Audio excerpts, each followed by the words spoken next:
Left behind, forgotten, and frozen in time. In today's video, I'm going to be showing you 4 abandoned places near Las Vegas, Nevada. So whether you live there and you're just looking for a little adventure, or you're visiting from out of state and you want to experience something a little more other than casinos and partying, and well, if you do, you've come to the right place. Just make sure you watch till the very end, as I'll be telling you where these places are and a little bit about them, so that way you know what you're getting yourself into. And so that way you don't end up falling down a deep hole or get abducted by aliens. Just kidding. Or am I? Let's get right into it. Number 1, Gold Dome Mill. Gold Dome Mill is an old mill/mine that was abandoned in the late 1990s. It's about 25 miles past the California-Nevada border if you're heading south on I-15 coming out of Las Vegas. And if you're leaving Las Vegas, chances are you've already spent your life savings or regretfully married some random person that you met on the strip, so why not stop in here on your way out? There's definitely plenty to explore here, so take your time seeing it all. The largest building you see here probably has the most to offer. When you go in, you'll see a lot of trash and graffiti, but aside from that, you'll see all the different types of machinery that they used here to make the magic happen. From what I found, this place was built around 1980, and they mined and processed ore on site.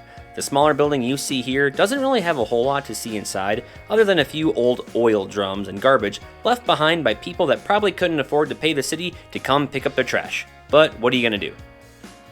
We're gonna know.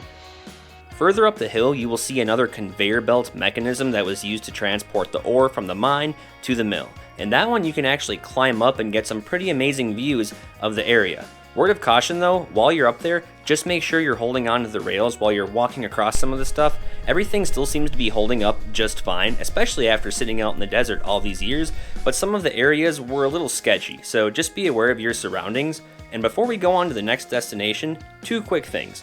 I made it out here for the most part just fine in my Hyundai Accent, but there were times I could hear the bottom of my car scraping the rocks beneath us, but there didn't seem to be any damage. But I would recommend a higher clearance vehicle if you have access to one. And last but not least, this place is classified as a Superfund site by the Environmental Protection Agency, meaning this place is known to contain hazardous waste.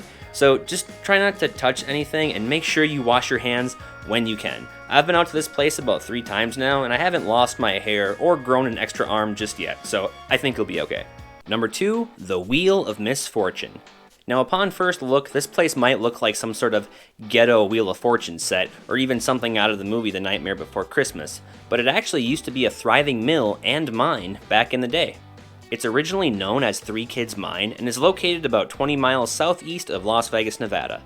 Operations started here around 1917 and then ceased around the year of 1961. It got its name, the Wheel of Misfortune, due to the artwork that was done here on one of the thickener pits.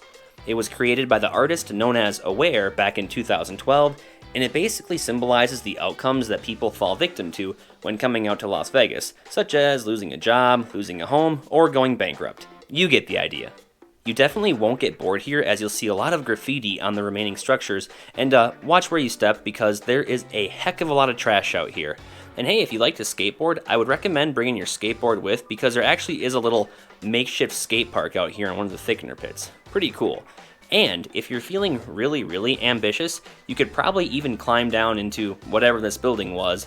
As you can see, there are plenty of tunnels down here, and I have yet to figure out where they lead to, but it would be pretty cool. Now, I just want to say I don't recommend climbing down here, but like I said, it would be pretty cool to see.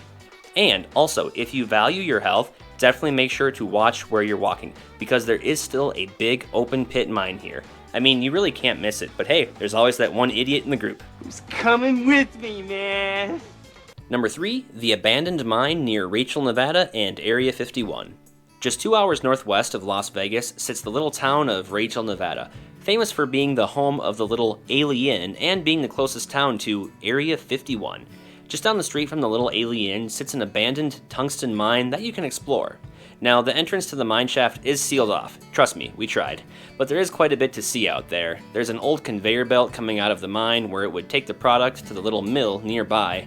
And I'm not quite sure what this was, but I don't think it was a mine shaft, because when I went inside of it, it didn't look like it led to anything anywhere.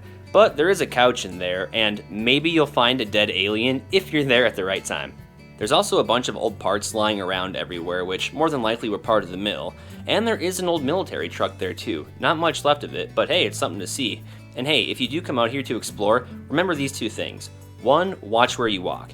You won't fall down any mine shafts, but there is a lot of scrap metal out here and whatnot with a bunch of screws sticking out of it and a lot of rusted metal.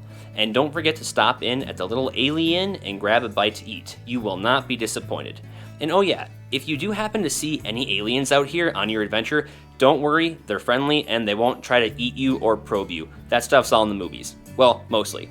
Anyways, not much is known about this mine, and from what I could find on the web, operations here stopped around 1988.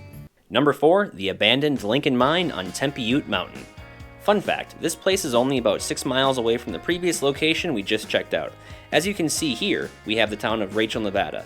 Now, here's the abandoned tungsten mine that we just took a look at, and if we zoom out and you follow this road that you see here all the way up the mountain, you'll eventually run into the Lincoln Mine. The road out here can be a little rough at times, so word of caution. I did make it up here in my Hyundai Accent just fine, but if you do drive a low clearance sports car, you're probably going to be screwed, so just keep that in mind. Once you get to the Lincoln Mine, there is actually going to be plenty for you to see. You're going to have the main mill, which is what you see right here, where all the processing was done. And this metal building right here just seemed to be like some sort of office building. It did have quite a few rooms in it, but it just looked like they were either meeting rooms or offices for the foreman of the mine. And when I did drive further up the mountain, I did indeed find 2 mine shafts that I could enter. Definitely not for the faint of the heart, so I didn't go in too far. Not because I was scared, but at the time I was actually by myself. And hey, if the mine collapsed on me, it would be a long time before my body would be found. And I wasn't too fond of the idea of ending up on an episode of Disappeared or Unsolved Mysteries, so that's why I didn't go in too far. Wait, is Unsolved Mysteries even on anymore? Not important. Anyways, these places aren't too far away from Las Vegas, so if you're ever coming out here to visit and want something different to do other than drugs, drinking, and partying with strippers, not that I'm against those things, but I would recommend checking out these places. And if you do, word of caution, always watch where you walk and always be aware of your surroundings. I've never had any close encounters with any sort of wildlife like mountain lions, coyotes, or rattlesnakes, but that doesn't mean that they aren't out here. And hey, try not to get abducted by aliens. Until next time, take care.